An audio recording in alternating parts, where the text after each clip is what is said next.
اس کے جنوبی طرف سوق الحمیدیہ کے موازات ہیں۔ بازار درویشیہ میں داخلے کے 2 راستے ہیں۔ مغرب طرف سوق الحمیدیہ ہے، یہ قدیم درویشیہ بازار اور درویش پاشا کے نام سے مشہور تھا۔ اس کو بعد میں مدحت پاشا روڈ بنایا گیا جو تاحال موجود ہے۔ قلعہ دمشق، یہ قلعہ رومی دور میں تعمیر ہوا مگر اس وقت اسے بطور قلعہ نہیں بنایا گیا تھا بلکہ ابتدائی طور پر یہ ایک نظارہ گاہ تھی۔ صلاح الدین ایوبی کے دور میں جب صلیبی جنگوں کی ابتدا ہوئی تو اس وقت اسے ایک محفوظ قلعہ کے طور پر از سر نو تعمیر کیا گیا۔ یہ 570 ہجری کی بات ہے۔ بعد میں صلاح الدین کے بھائی ملک العادل نے اس کی توسیع کی تھی۔ یہ قلعہ 220x160 میٹر ہے۔ اس کی گرد ایک خندق بنائی گئی تھی جس کی گہرائی اس وقت 50 میٹر تھی۔ اس کے 4 برج بنائے گئے تھے جو نگرانی کے لیے استعمال ہوتے تھے۔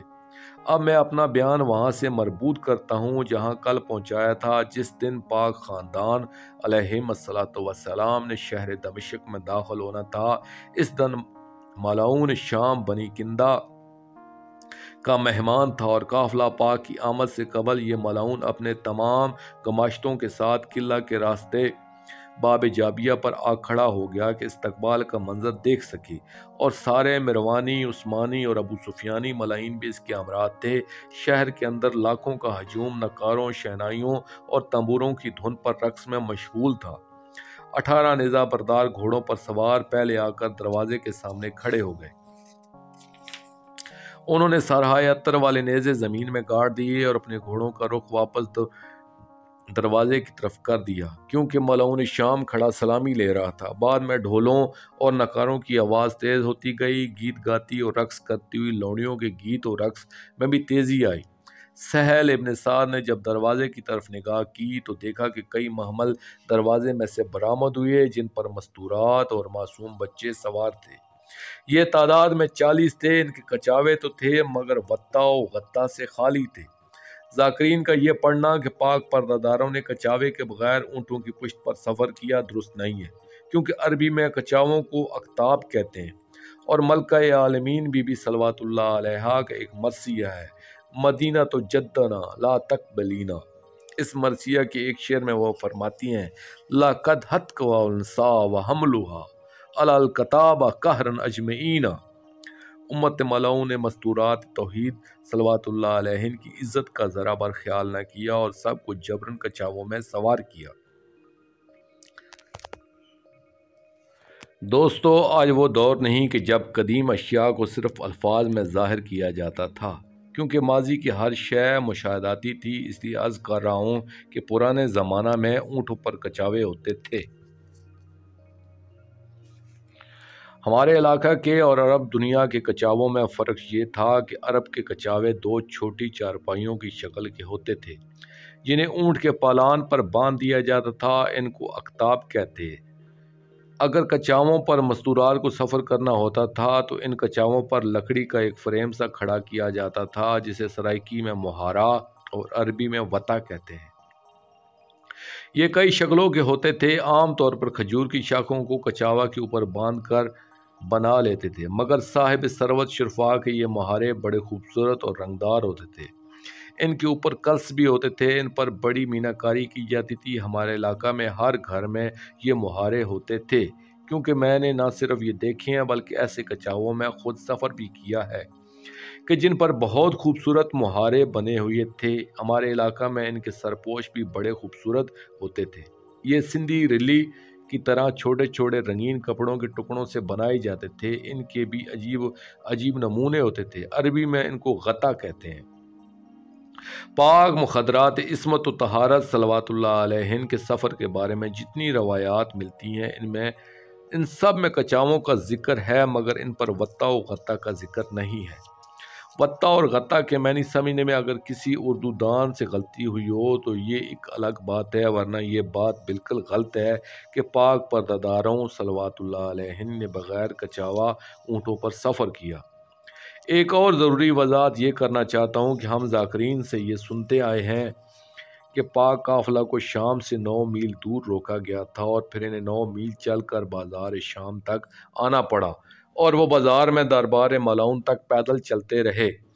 ذاکرین سے سن کر میں نے بھی اپنے ابتدائی نوحجات کو اسی طرح منظوم کیا، مگر جب تاریخ اور بالخصوص کتب مقاتل کا بغور مطالعہ کیا تو مجھے یہ کہیں نہ ملا کہ پاک پرداداران توحید و رسالت صلوات اللہ علیہ کو پیدل بازار سے گزارا گیا تھا، بلکہ جناب سہل بن سعد سعدی یا جزلم بن کثیر کی روایات کے مطابق یہ ہے کہ ہم نے 40 اونٹ دیکھے جن پر پردادار سوار تھے۔ اس دور میں کتب مقاتل کی تعداد 3000 سے زائد ہے، ان میں ماخذ کی کتب 100 سے بھی کم ہے۔ میں ان میں سے اکثر کا مطالعہ کر چکا ہوں اور مجھے پیدل چلنے کی روایت کہیں نہیں ملی۔ عدم وجدان عدم وجود کی دلیل نہیں ہوتا، شاید کسی صاحب مقتل نے یہ روایت لکھی ہو، مگر میں نے اپنے محدود مطالعہ میں ایسی کوئی روایت نہیں دیکھی کہ جس میں پیدل چلنے کا ذکر ہو۔ آمد برسر مطلب سہل ابن سعد کہتے ہیں کہ میں نے یہ تو سنا تھا کہ آج امام مظلوم علیہ السلام اور ان کے پاک خاندان علیہم السلام کے افراد کے صحرائے اطہر شام میں آ رہے ہیں، مگر مجھے یہ علم نہیں تھا کہ پاک مستورات صلوات اللہ علیہ بھی ساتھ تشریف لا رہی ہیں۔ صحرائے اطہر کے بعد جب محمل دروازہ سے اندر داخل ہوئے نظر آئے، میں بہت حیران ہوا۔ غور سے دیکھا تو پہلے اونٹ پر شہنشاہ کربلا علیہ السلام کی دستار کے وارث امام زین العابدین علیہ السلام سوار تھے۔ ان کے ہاتھوں میں تسلیم و رضا کے زیور چمک رہے تھے، صبر و شکر کے پھول قدموں کو چوم رہے تھے۔ اس قافلے کے پیچھے محملوں پر تطہیر کے پردادار سوار تھے اور ان محملوں سے رہ رہ کر یہ آواز آتی تھی، واہ حسینہ، واہ باسا، واہ محمدہ۔ اس موقع پر مخلوق کا اتنا ہجوم ہوا کہ پاک محمل بڑی مشکل سے دروازہ عبور کر پائے۔ بعد ازاں ان محملوں کا رخ بھی دروازے کی طرف کر دی گیا تاکہ یزید ملعون کو خوش کیا جا سکے۔ تاریخ میں منقول ہے کہ امینت الامامت پاک بی بی صلوات اللہ علیہ نے بازار شام میں 4 خطبات انشاء فرمائے ہیں۔ ان میں سے سب سے پہلا خطبہ اسی مقام پر ارشاد ہوا۔ اس کی وجہ یہ تھی کہ جس وقت ملعون شام کے سامنے شہداء کے صحرائے اطہر اور 40 محمل آئے تو اس ملعون ازل نے ایک مکروہ مسکراہٹ کے ساتھ نخوت و تکبر میں فخریہ طور پر اپنے کاندھے اچکائے۔ یہ حرکت دیکھ کر زینت اسد کردگار معظمہ بی بی صلوات اللہ علیہ کو جلال آیا۔ پہلے انہوں نے آہستہ سے فرمایا کہ اے شام کے لوگوں، ہمیں کچھ کہنا چاہتے ہیں، ہماری بات سنو۔ لاکھوں کا ہجوم، ڈھول تاشے بج رہے ہیں، شہنائیوں اور نکاروں کانوں اور تالیوں کے شور میں کون سی آواز سنتا؟ جب کسی نے بھی اس فرمان پر توجہ نہ دی تو اس وقت جلالت الہیہ کے رخ انور پر جلال کی سرخی نمودار ہوئی اور فرمایا، کیا تم لوگوں نے ہمیں مجبور اور بے اختیار سمجھا ہے؟ واللہ ہم مجبور نہیں، رضا الہی کے اسیر ہیں۔ اس کے بعد فقط ایک مرتبہ فرمایا، اسکت وا، خاموش ہو جاؤ۔ بس یہ فرمان نہیں، گویا اللہ کا حکم کن فیکون تھا کہ جس کو سنتے ہی پورے بازار پر سکوت مرگ طاری ہوگا۔ شہنائیوں کے سر ٹوٹے، نکاروں نے لے توڑ دی اور ہر شے پر سکتہ طاری ہو گیا۔ لوگوں کی دلوں کی دھڑکنیں جامد ہوئیں، سانسوں کی آمد و شد بے ربط ہوئی، حتیٰ سکنت الجراث فی عناق الابل، حتیٰ کہ اونٹوں کے گلے میں بندھی ہوئی گھنٹیاں ساکت ہو گئیں۔ جس گھوڑے نے زمین سے پیر اٹھایا ہوا تھا وہ پیر واپس زمین پر نہ رکھ سکا، جن کے سم زمین پر تھے وہ زمین سے گویا جکڑ گئے۔ گہرے سناٹے نے پورے بازار کو اپنی لپیٹ میں لے لیا، یعنی غیرت الہیہ نے اپنے جبروتیہ اختیارات کا ہلکا سا مظاہرہ فرما کر پوری کائنات کو دم بخود کر دیا۔ وفی مرحوم فرماتے ہیں کہ یہ کوئی عام حکم نہ تھا کہ صرف بازار پر لاگو ہوتا، گویا حکم امام جب حامل عمومیت ہو تو اس کا نفاذ تحت الثری سے عرش اعلیٰ تک ہوتا ہے، بلکہ ازل و ابد بھی اس کے دامن میں سمٹ کر پابند ہو جاتے ہیں۔ اس لیے جو ملکوت و کرو بیاں اندرون عرش مصروف تسبیح تھے، ان کی زبانیں گنگ ہو گئیں، اور جو معقلان کائنات لکھنے کے عمل میں مصروف تھے، ان کی کلمیں اپنی جگہ منجمد ہو گئیں۔ ملکوت ارض و سما کی عبادت معطل ہوئی، کیونکہ امینت الامامت صلوات اللہ علیہ نے فرمایا تھا کہ اس کتبہ ساکت ہو جاؤ۔ جس وقت پوری کائنات کی نبضیں رکی تو اس وقت ملکہ عالمین صلوات اللہ علیہ نے فرمایا، بسم اللہ الرحمن الرحیم، الحمدللہ رب العالمین،